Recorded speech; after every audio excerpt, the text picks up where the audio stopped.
Bonjour à tous.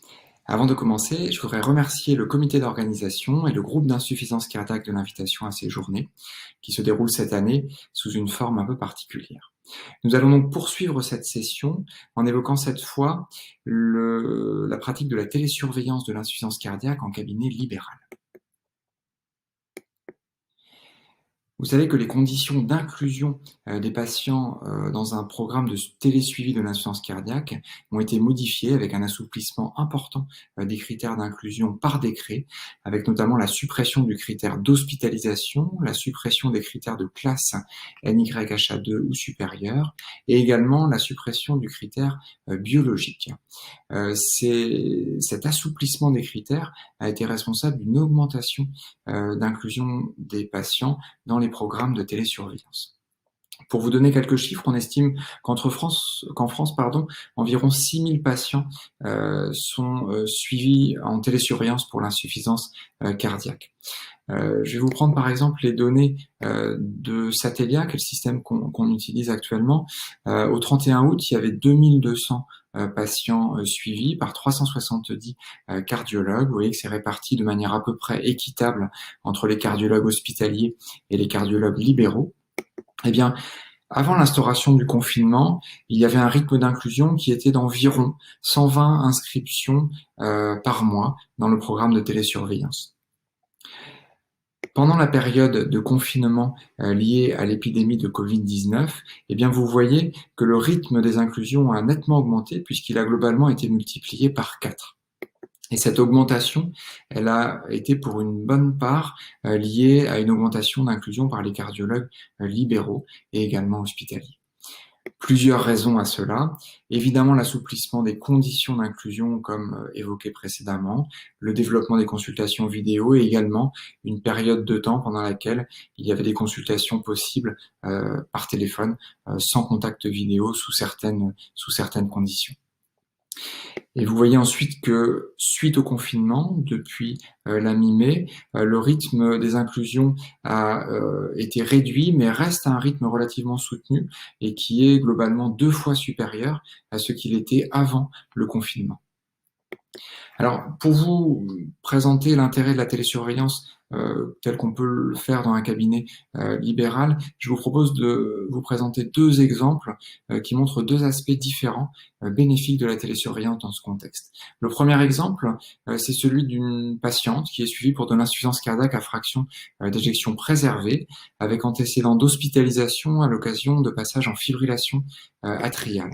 Alors cet exemple, il n'est pas anodin parce que vous savez que les patients insuffisants cardiaques avec fibrillation atriale, eh bien c'est un sous-groupe de patients qui a été identifié comme tirant bénéfice de la télésurveillance, notamment dans une analyse post-hoc de Team HF2.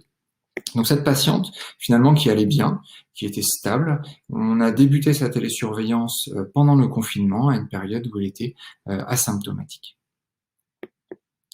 Alors vous voyez qu'au début tout se passe bien, pendant environ 1 mois la patiente reste asymptomatique et puis environ 1 mois après son inclusion, on reçoit une alerte orange qui nous dit que elle va un petit peu moins bien, elle a pris du poids, elle a pris environ 3 kilos, elle se sent plus essoufflée au repos et elle a également des signes de rétention hydrosodée qui sont apparus avec des œdèmes des membres inférieurs.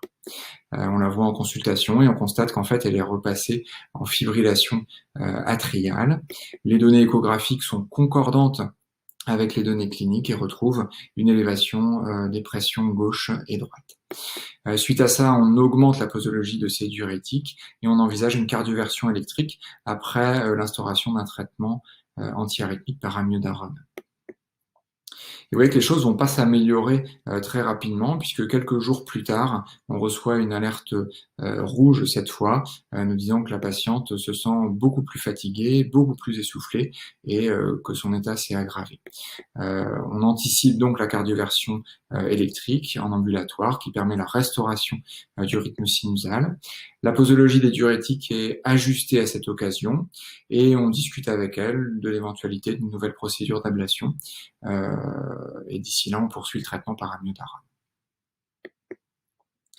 Alors vous voyez ici que la télésurveillance, c'est assez visuel parce que ça nous permet de voir directement l'effet des modifications thérapeutiques et on voit que suite à ça, globalement, elle va un petit peu mieux, mais sans revenir néanmoins à son état antérieur. Tant et si bien qu'environ un mois plus tard, nouvelle alerte, la patiente se sent de nouveau moins bien, elle est revue, en fait on constate qu'elle a récidivé sa fibrillation atriale en dépit du traitement antiarythmique par amiodarone. Le contrôle de cadence ventriculaire est déjà maximal, la dose de diurétique est ajustée, et on lui programme une procédure d'ablation de fibrillation atriale. Suite aux modifications, de nouveau, elle est un petit peu mieux et finalement, un mois plus tard, elle peut avoir le traitement qui permet de restaurer son rythme sinusal et de régler le problème.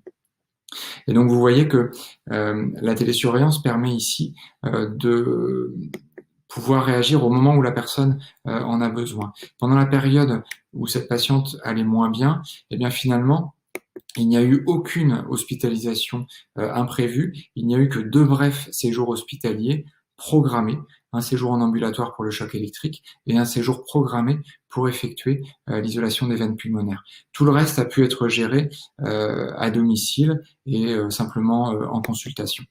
Donc la télésurveillance, ça permet ici, chez ce type de patient, un suivi rapproché de l'état clinique et d'identifier assez rapidement l'aggravation pour pouvoir intervenir rapidement et éviter des hospitalisations imprévues.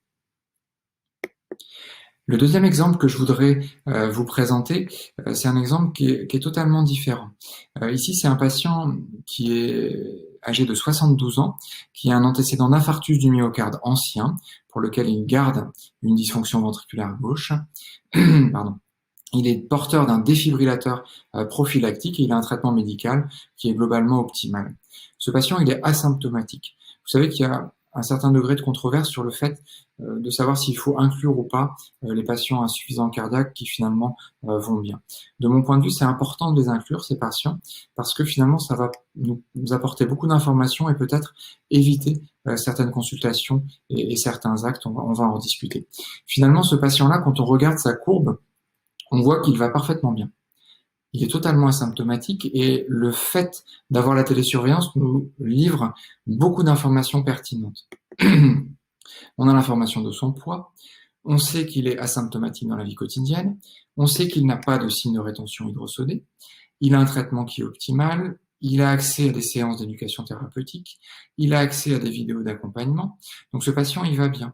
Si on veut avoir des informations supplémentaires, on peut lui demander une ordonnance biologique d'un simple clic. Si on veut savoir son rythme cardiaque, on peut interroger son défibrillateur et on voit qu'il est sinusal, qu'il n'a pas d'épisode de trouble du rythme supraventriculaire ou ventriculaire. Donc finalement, ce patient-là, on a déjà beaucoup d'informations à distance et quel est l'intérêt d'aller le reconvoquer, d'aller le revoir en consultation pour lui refaire un énième électrocardiogramme, une énième échographie cardiaque? L'intérêt, il semble assez limité. Et la télésurveillance, dans ce cas-là, elle est pertinente parce qu'elle nous apporte beaucoup d'informations de manière passive, de manière automatique, et ça va donc pouvoir être très utile. Et finalement, c'est là un des apports importants de la télésurveillance, c'est que d'un simple coup d'œil, quand on a notre liste de patients, eh bien on peut voir que finalement, ici, il y a un patient qui va pas bien. Et ce patient-là, on peut l'identifier et on va pouvoir le gérer, s'occuper de lui et lui proposer des traitements. Il va pouvoir bénéficier de l'expertise cardiologique. Et sur cette liste de patients, on voit que finalement, tous nos autres patients vont très bien. Ils sont asymptomatiques, ils sont stables. Et donc, chez ces patients-là, le fait de les identifier peut permettre d'éviter de programmer des consultations ou des actes qui vont apporter peu d'informations supplémentaires par rapport à ce dont on dispose à distance. Tout ça, c'est une affaire finalement de gestion du temps et la télésurveillance, elle est très utile pour ça, puisqu'elle va permettre d'identifier rapidement les patients qui vont pouvoir bénéficier de l'expertise cardiologique et ces patients-là, on va pouvoir leur consacrer du temps pour identifier la cause de la décompensation cardiaque et la traiter.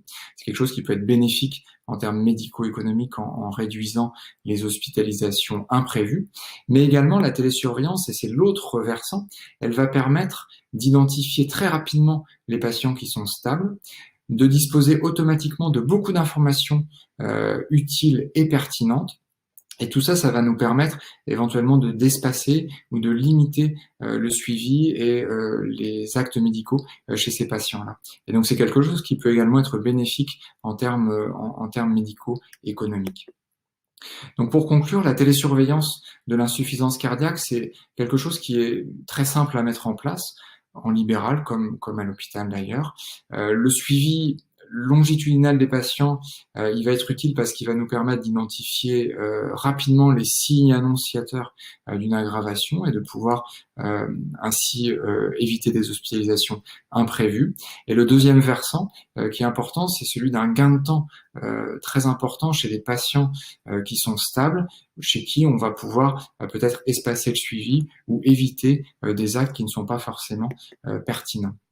Et ça rejoint des réflexions qui sont actuellement en cours sur la pratique de la cardiologie, mais qui ont lieu dans d'autres spécialités également. Vous savez que pendant le confinement, il y a eu environ 1 million de consultations d'annulées, et en fait, beaucoup de médecins se sont rendus compte que une grande partie de ces consultations, finalement, n'avaient qu'un intérêt assez limité.